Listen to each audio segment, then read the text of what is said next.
Welcome back to the Iron Game Tailgate show at the Rogue Invitational here in Aberdeen, Scotland.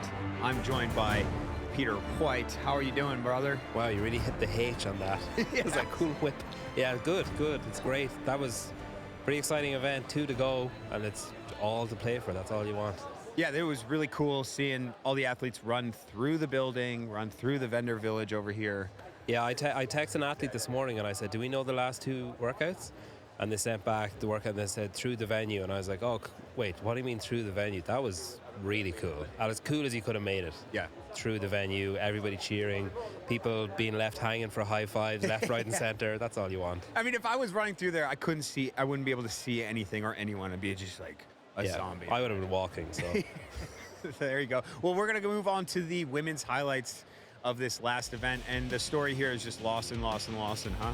Yeah, I mean, Laura kind of tried to hold with her as much as she could. Lucy Campbell tried to reel her in as much as she could. Emily Rolfe obviously set the time to beat the first heat, but Emma was just incredible. She just held her own the whole way through. She said afterwards she loves a running workout, loves a long workout. She got both today.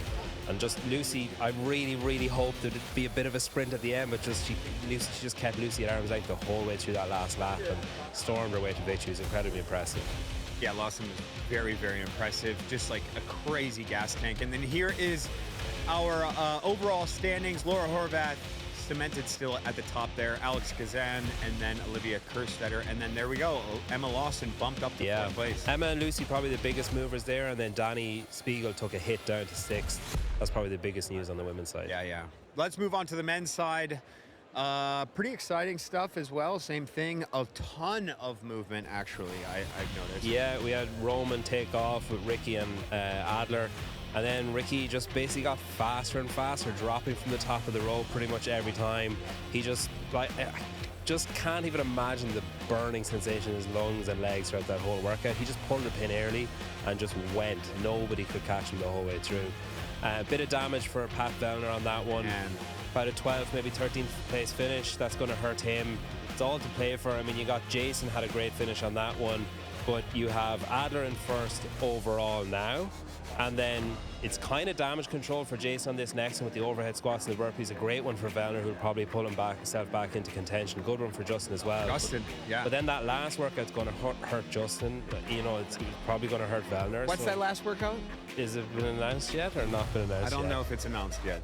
Well, it's going to be entertaining. So I know Justin has incredible mobility, so when he's doing the overhead squats, it'll be good for that. But him being able to get into 2nd place right there, and then obviously Adler bumping up to 1st, and our boy Patty V dropping down big time. It's just crazy when you see that leaderboard and just the lineage that's there, like the legacy that's there of how many of them have won the games, have won Rogue, have won the games multiple times, have won Rogue multiple times.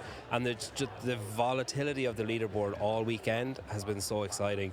The difference in workouts back to back, where you have something like, say, the back squats where Colton gets an event win and then he's basically dead last the next workout. And it just causes such volatility and swings, which as a fan is all that you want. Is just complete like lunacy on the leaderboard. Predictions. Wow. Podium predictions. I have this, maybe it's my heart over my head, but I think that Jason might win out for the guys. I just think if he can control the damage on the next one and do what he needs to do on the last one, he has a shot. On the women's side, I don't think anybody's going to catch Laura. I just don't. I think there need to be another event, or there just need to be more. She did well there on that last one to keep everyone at bay and do what she needed to do. So yeah, I think Laura's going to win. I think Alex will stay there. I think Emma might squeak in on the men's side. I think Jason might take it just in 2nd, and maybe Adler 3rd. I think I just can't count Adler out now. Yeah, it's like he's putting the pedal down to the metal, and it's going to be hard. It's hard for me to visualize him, tanking. It's sort of like, though, when people ask you to do, like, I don't know if you ever played the Heat 1 app where you pick your top 10 and you're going through and then you're like, oh, this is easy. And then you start getting through, you're like, well, wait, I can't leave him out. Exactly. But then it's like, who do you take out? You look at the top of the men's leaderboard and it's like that. It's like, well, Adler's not good. Well, he probably will. And there's like, oh, but then Vellner. And they're just all so good. And there's only 2 workouts to go and it's just so unpredictable. Well, that's the end of event number 1. We still have 2 more events to go on the final day I'm sorry, the event number 1 of the day, sorry. We still have 2 more to go on the final day of this competition. It's gonna keep heating up. Stick around, y'all.